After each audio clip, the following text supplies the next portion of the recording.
Hello, नमस्कार दोस्तों। आप सभी का हमारे यूट्यूब चैनल भक्ति भजन प्रोडक्शन में स्वागत है। मैं विजेंद्र आज आपके लिए एक और नई कहानी लेके आया हूँ। आज की कहानी है कि जहाँ तक हो सके हमारा शरीर ठीक है तो हमें अपना काम खुद करना चाहिए। छोटी छोटी चीज़ों के लिए, छोटी छोटी बातों के लिए हमें दूसरों को नहीं बोलना चाहिए कि तू मेरा काम कर दे, तू ये कर दे, तू वो कर दे। खुद करना चाहिए अगर आप सक्षम हैं तो। ऐसे ही कहानी पढ़ने को मिली। एक बार की बात, एक घुड़सवार था, कहीं जा रहा था, उसके हाथ से चाबुक गिर पड़ा। उसके साथ बहुत सारे लोग मुसाफिर पैदल चल रहे थे, लेकिन उसने किसी को नहीं कहा कि आप चाबुक उठा कर दो। खुद नीचे उतरा है, चाबुक उठा लिया। जब ये सब मुसाफिरों ने देखा तो कहा, भाई साहब आपने तकलीफ़ क्यों की, हमें बोल दिया होता, हम आपका चाबुक उठाकर आपको दे देते। घुड़सवार ने कहा, भाइयों आपकी सज्जनता का बहुत बहुत धन्यवाद, लेकिन मैं आपसे कैसे मदद लूँ छोटे छोटे कामों के लिए, क्योंकि मैं आपको जानता नहीं हूँ और आप मुझे चाबुक उठा के देंगे तो आपका उपकार मुझ पे हो जाएगा और फिर न जाने कभी मिलना हो ना हो, इस उपकार का बदला मैं चुका पाऊँ कि न चुका पाऊँ।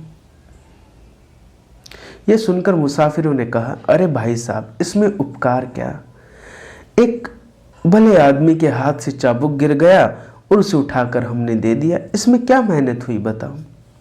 घुड़सवार ने कहा, चाहे छोटी बात हो या छोटा ही काम क्यों ना हो, लेकिन जब मैं अपना काम खुद कर सकता हूँ, अपनी मदद खुद कर सकता हूँ, तो मैं आपसे मदद क्यों लूँ।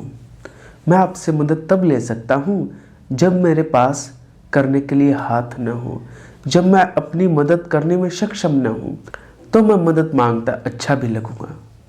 क्योंकि अब छोटे से काम में आप मेरी मदद कर दोगे तो बड़े काम के लिए तो मैं दूसरे पर ही निर्भर हो जाऊंगा। फिर ऐसा करने से आदत पड़ जाती है। जो इंसान है ना, वो अपना स्वावलंबी स्वभाव को खो देकर पराधीन बन जाता है।